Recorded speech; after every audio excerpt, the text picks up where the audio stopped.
जैसा कि आज ये हमारी तीसरी वीडियो है, इससे पहले 2 वीडियो आ चुकी है, आप लोग उसको देख सकते हैं। ठीक है, अब हम ऐसे क्वेश्चन ले रहे हैं कि इसमें मैथ और रीजनिंग दोनों को हम मिक्स करके ले रहे हैं, क्योंकि सारे क्वेश्चन के नंबर सेम ही हैं। तो आप रीजनिंग करिए चाहे मैथ करिए, नंबर आपको वही मिलेगा। ठीक है, तो चलिए आज फिर 10 क्वेश्चन आपके, तो शुरू करते हैं।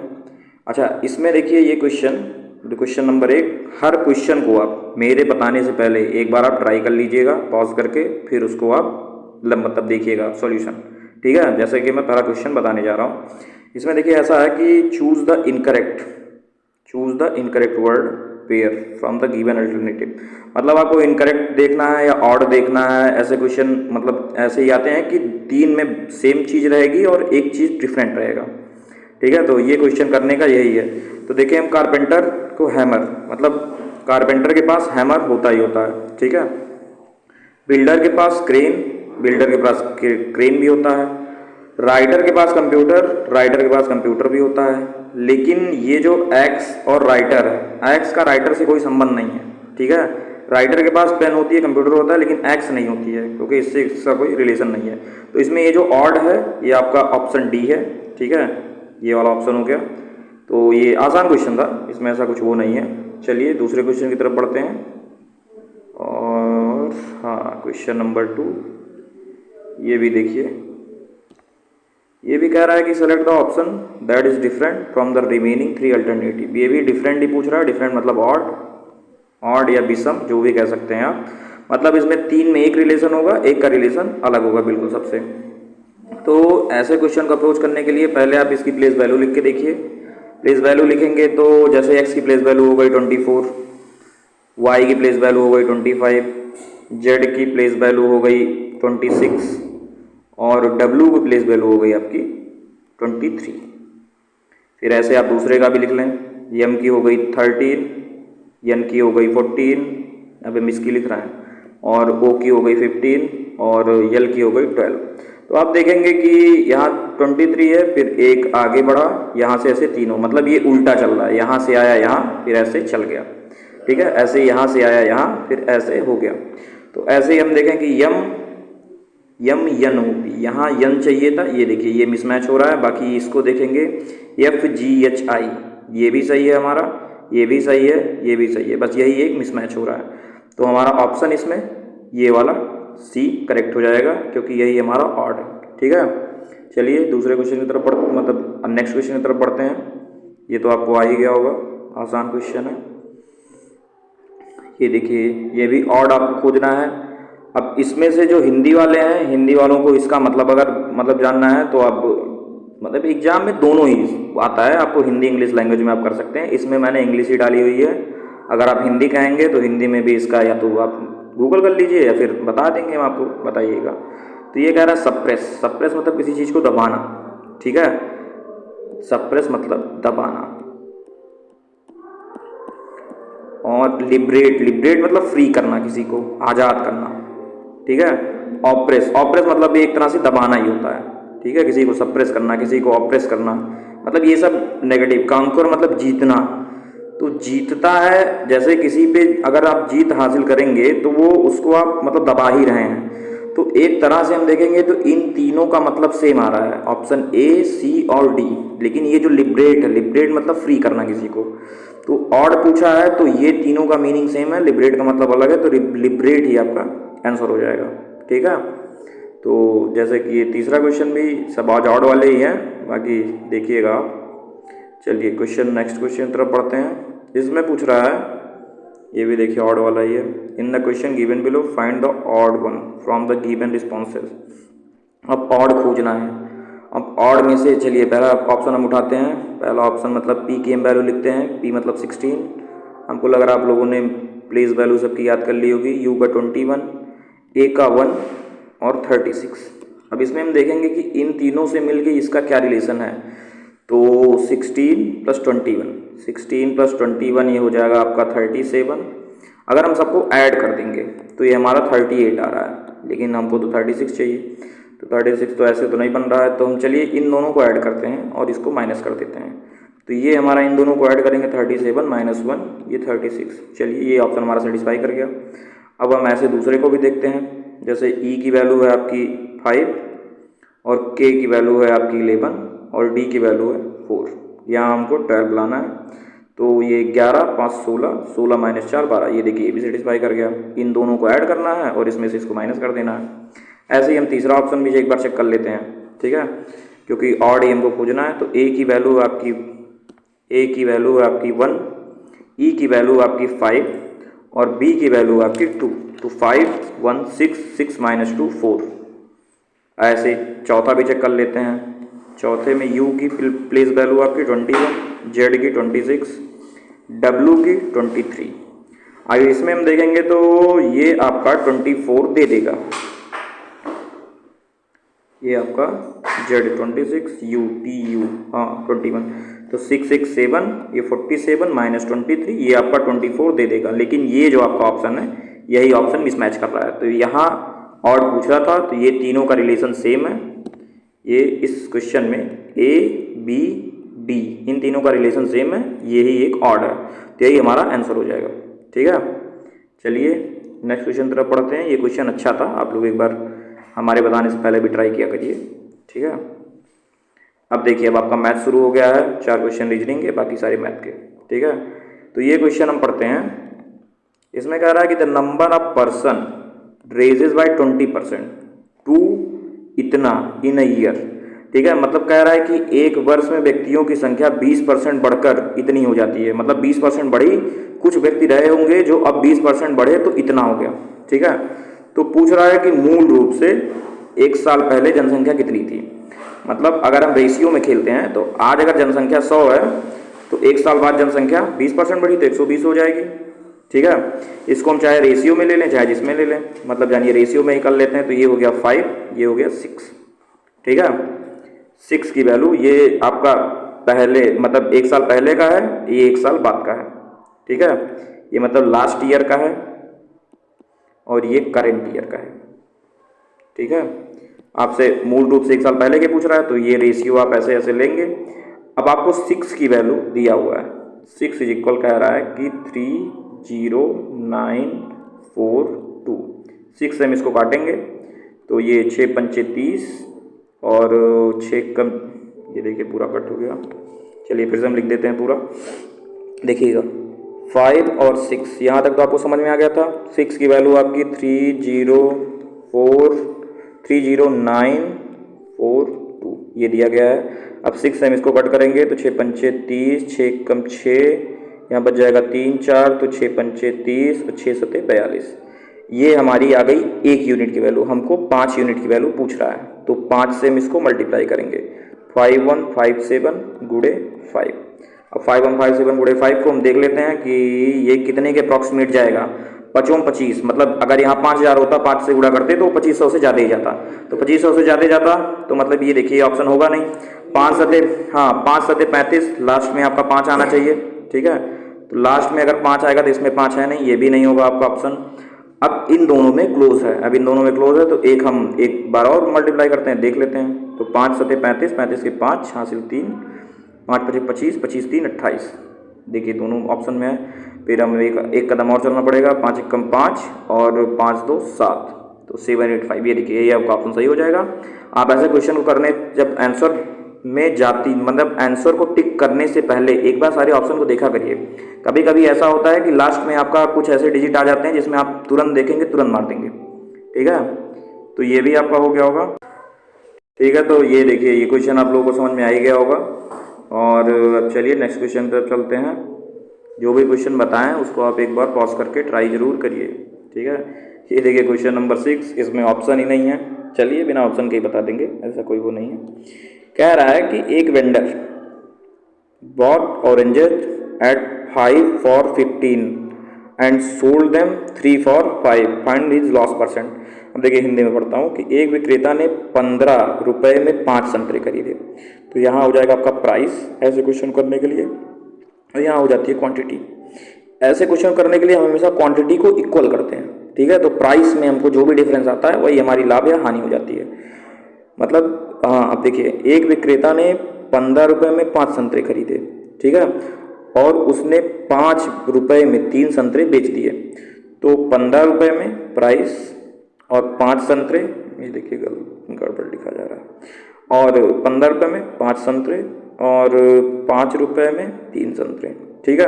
अब हमको ये 5 3 को इक्वल करना है, तो हम इन दोनों का एलसीएम ले लेंगे। इन दोनों का एलसीएम 15 आता है, तो 5 में कितने का गुणा करें कि हम 15 चला जाएगा, क्योंकि हमको क्वांटिटी इक्वल करनी है। तो इसमें 3 का गुणा कर देंगे, ये 15 हो जाएगा।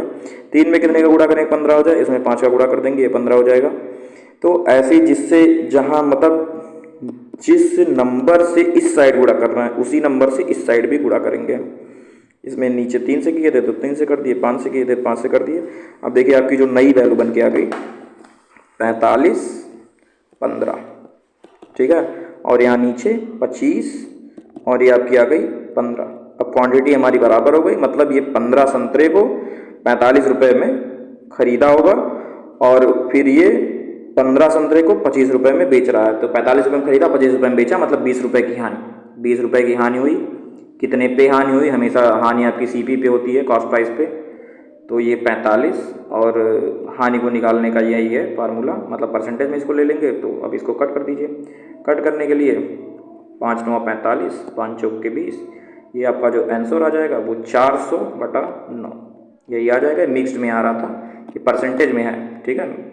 ये मिक्स्ड में आ रहा था, ऑप्शन इसमें है नहीं। आप कहेंगे तो ऑप्शन भी ऐड कर देंगे, लेकिन कोई करने का तरीका इसका यही है, ठीक है।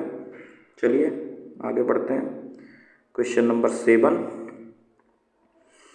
हाँ ये देखिए, ये डिप्रिसिएटेड वाला क्वेश्चन है। अच्छा क्वेश्चन है, ये भी पूछता रहता है अक्सर। कह रहा है कि initial value of a car is 20,000, the value of car is depreciated by 20% of its initial value each year, ठीक है। तो पूछ रहा है what will be its value after 3 years. अब हिंदी में पढ़ते हैं। कह रहा है कि एक कार का प्रारंभिक मूल्य 20,000 रुपये है, ठीक है। कार का मूल्य हर साल अपने प्रारंभिक मूल्य से 20% कम हो जाता है। मतलब अगर आज 100 है तो फिर उसके बाद 80 हो जाएगा, फिर उससे 20% गिरेगा, फिर उससे 20% गिरेगा। तो 3 वर्षों बाद इसका मूल्य क्या होगा? ऐसे क्वेश्चन को करने के लिए देखिए, पहले तो हम रेशियो मेथड से आएंगे। रेशियो मेथड से मतलब करंट ईयर और 3 साल बाद का, 3 साल बाद का, ठीक है। तो करंट ईयर में अगर ये है आपका 100 है, तो अगले साल मतलब जो डिप्रिसिएट होगा, अब ये देखिए 3 नहीं लेना था आपको, अभी मैं आपको करके बताता हूँ। ये देखिए, जैसे अभी का है 100 और अगले साल डिप्रिसिएट होगा तो 80 हो जाएगा। फिर अगले साल डिप्रिसिएट होगा, इसका 20% हो जाएगा। फिर अगले साल मतलब इसका 80 हो जाएगा। फिर अगले साल डिप्रिसिएट होगा, मतलब इसका 80% हो जाएगा। फिर अगले साल डिप्रिसिएट होगा, जो भी आएगा इसका 80% हो जाएगा। तो इसको करने का ऐसा तरीका है कि आप रेशियो में पहले ले लीजिए एक ही क्वेश्चन को, मतलब जो दिया है आपके पास, मतलब 100 दिया है और 20% कट रहा है तो 20% मतलब 80। अब इसको हम काट देते हैं, 5 4। अब हमको 1 साल का चाहिए तो 1 साल के लिए हम वही करेंगे। 2 साल का चाहिए 2 साल के लिए स्क्वायर करेंगे। 3 साल का चाहिए तो 3 साल के लिए क्यूब करेंगे। ऐसे ही करते हैं इसको।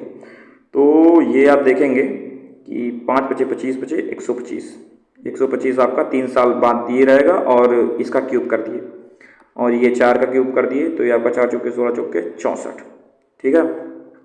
अब 125 की वैल्यू आपको दी रखी है, 125 की वैल्यू, क्योंकि करंट इनिशियल वैल्यू जो है ये इनिशियल वैल्यू है। तो 125 की वैल्यू है आपकी 2000, मानी 20,000, 20 1 2 3। अब इसको हम कट करते हैं, ठीक है। हमको 64 की वैल्यू चाहिए, तो इसको कट करेंगे तो 25 बचे और 25 8। ये देखिए फिर से कट हो गया। हमारी आई थी 125 की वैल्यू 20,000 और हमको 64 की वैल्यू चाहिए थी। अब 25 और 64 कैसे आया? हम उसको दोनों को रेशियो करके और फिर क्यूब कर दिए। 25 5 जा 25 8 जा, फिर ये हम 5 से काटेंगे 160 हो जाएगा। 160 से अब हम 64 को मल्टीप्लाई करेंगे, क्योंकि 1 यूनिट की वैल्यू इतनी है तो 64 यूनिट की वैल्यू हमको चाहिए। तो 64 गुणे 160। अब 6 चौके 24, 24 मतलब ये नहीं होगा लास्ट में, मतलब 4 आना चाहिए ना, ये भी नहीं होगा। इन दोनों में से हो सकता है। अब 16 छक्का 96, मतलब उससे ज़्यादा ही आएगा और काफ़ी ज़्यादा आएगा। अगर इसको आप वैसे निकालना चाहते हैं तो देख लीजिए, 16 चौके 64 हासिल 6, 16 छक्का 96, 96 और 6 102, ये 1 0 2 4 0, यही आंसर आएगा। ये आपका ऑप्शन सही हो गया, ठीक है। बाकी इन दोनों को एलिमिनेट कर सकते हैं, इसको भी आप अगर थोड़ा भी ध्यान देंगे तो एलिमिनेट कर ले जाएंगे। चलिए क्वेश्चन नंबर 7 हो गया। अब 8 की तरफ पढ़ते हैं। क्वेश्चन नंबर 8 देखिए क्या कह रहा है कि on decreasing the price of a fan, एक फ़ैन की प्राइस को डिक्रीज़ किया गया 30%, तो उसकी सेल में जो है वो इंक्रीज़ हुआ। अगर किसी चीज़ की हम प्राइस डिक्रीज़ करेंगे तो उसकी सेल जाहिर सी बात है बढ़ेगी। आप डेली रूटीन में भी देख सकते हैं, अगर प्याज का, टमाटर का, किसी चीज़ का दाम घटा तो हम ज़्यादा खरीदते हैं, अगर उसका दाम बढ़ गया तो हम कम खरीदते हैं। तो इसमें देखिए ऐसा होता है ना कि इन दोनों का एक रेशियो होता है, प्राइस का और डिमांड का। ठीक है, अगर किसी चीज़ की प्राइस जो है मतलब डिक्रीज़ हुई, जैसे अगर 10 थी 30% घट गई, मतलब 100 थी तो 70 हो गई। इसको रेशियो में कैसे लेंगे कि अगर 10 थी तो 7 हो गई। ठीक है, और डिमांड उसकी, डिमांड मतलब सेल, वही सेल उसकी इंक्रीज़ हुई। सेल ही ले लेते हैं, चलिए यहाँ सेल लिख देते हैं। इरेजर कहाँ है भाई? चलो यहाँ सेल लिख देते हैं। सेल कितनी थी? पहले 100 थी, अब 140 हो गई, मतलब इसका रेशियो कितना आएगा? 5 और 7 का। ठीक है, तो कह रहा है कि अच्छा हमारी जो प्राइस है जो डिक्रीज़ होती है और जो सेल होती है, इन दोनों के बीच में ऐसा रिलेशन होता है कि दोनों का हम मल्टीप्लाई करते हैं तो हमको जितना परसेंट डिक्रीज़ हुआ है या इंक्रीज़ हुआ है रेवेन्यू आता है। मतलब अगर हम P और S इन दोनों को मल्टीप्लाई करेंगे तो जो भी आएगा वो हमारा रेवेन्यू आएगा। ठीक है, पहले का और बाद का। जैसे ये करंट स्टेज है और ये बाद की स्टेज है।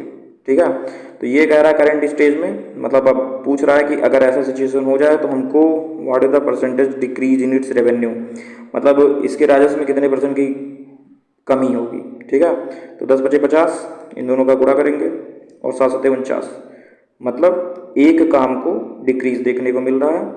एक का डिक्रीज होगा 50% पे, मतलब 50 गुणे 100, अब ये 50 दूनी मतलब ये 2%। ठीक है, ये देखिए ये भी आपका आसान क्वेश्चन था। इसमें बस इतना ही कॉन्सेप्ट था आपको कि आपकी जो प्राइस होती है, जो सेल होती है, दोनों का रेशियो एक आ जाता है। रेशियो आने के बाद जो भी मतलब जो भी रेशियो आता है उसको हम फिर मल्टीप्लाई करते हैं ऊपर नीचे से। जो भी ऊपर नीचे से मल्टीप्लाई करेंगे वो आपका एक करेंट रेवेन्यू देगा, मतलब अभी की जो वो जा रही है, और एक देगा आपका बाद का रेवेन्यू जो सेकंड केस होगा। बस इन दोनों को आप कंपेयर कर देंगे तो आपको आ जाएगा। ठीक है, कभी परसेंटेज पूछता है तो कभी वो पूछता है, हमेशा परसेंटेज हो वो करंट पे निकलता है। चलिए क्वेश्चन नंबर 9 की तरफ चलते हैं।